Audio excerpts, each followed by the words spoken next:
Katalwasan iton mga pasaheros ngan pagsunod ng mga mandato hit otoridad ang ginhisgutan din committee hearing han Martes, Pebrero 24 nga gindumarahan Committee on Transportation han sangguniang panglungsod han syudad ng Borongan ha pangungunan chairman han committee ni Konsehal Ian Irvin Gallo. Panuyuhan katitirok nga klaruhon ang mga pagtalapas didahan na hinabo nga aksidente ha Basay Samar didahan Pebrero 10 diin upat ang kumpirmado nga namatay.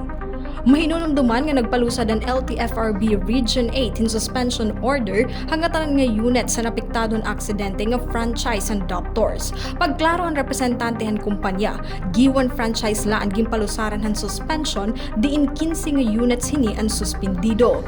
Ang van nga na-aksidente nabiyahe daw haruta nga giwan Tacloban nga vice versa pero nabiyahe daman daw ini dinhi Borongan ngan Catbalogan.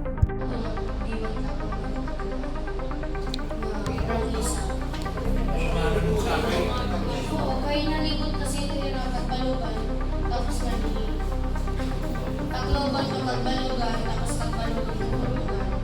Tapos So, out of line ito? Hindi po, abali eh. Hindi, kasi masya ng problema eh. Kaya mo rin LTFRB.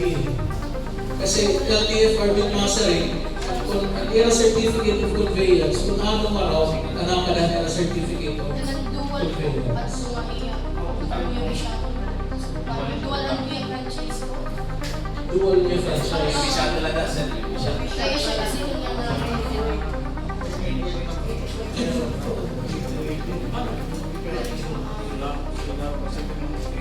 Pero sumala naman kan Mrs. Luis Bianca Agda hiton Borongan Permit and Licensing Office o BPLO illegally operating iton doctors Borongan tubtubyan ang adlaw dara nga wara pa ini mag-renew han ira permit pareho gihapon ni status han GATS ko. Ang doctors po, as of today po, may puminera pag-renew ng permit po for the 2026. So, technically, they are illegally operating po. Kasi dapat i-renew na po ay yung mga bookings po. Okay? Already po yung pag-renew for this year. And we have already sent a notice of violation. But again, we have to send 3 notices and per notice po, 7 working days a day before we can legally have an action po for the and hindi na po hilang person na rin po, patigals ko po. So, mga illegally operating po yung as of today po.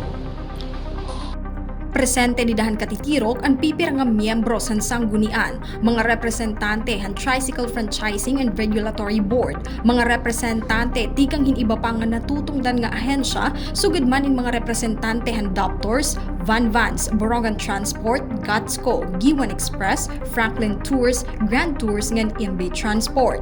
Pira ka mga ginhisgutan amo ang pagbutanghan GPS ha mga van para ma-monitor itong speed limit, mandatory ngan regular drug testing para ha mga drivers, pagsunod ha tama nga oras itong pagbibiyahe para masiguro nga nakakapahuwahin maupay itong mga driver, ngan pagbutang itong dashcam ngan istrikto nga paggamit han seatbelt.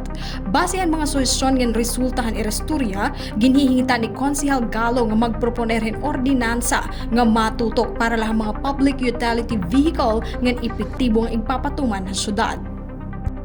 Panuyo hini nga masiguro iton katalwasan o seguridad hit mga pasaheros, sugad man nga masiguro nga nagsusunod ang mga balaod ngan protocol iton operators ngan ira drivers.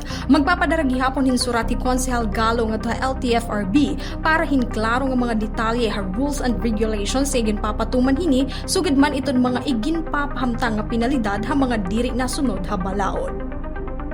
Tika nga syudad Borongan, Heidi Upada, Eastern Samar News Service.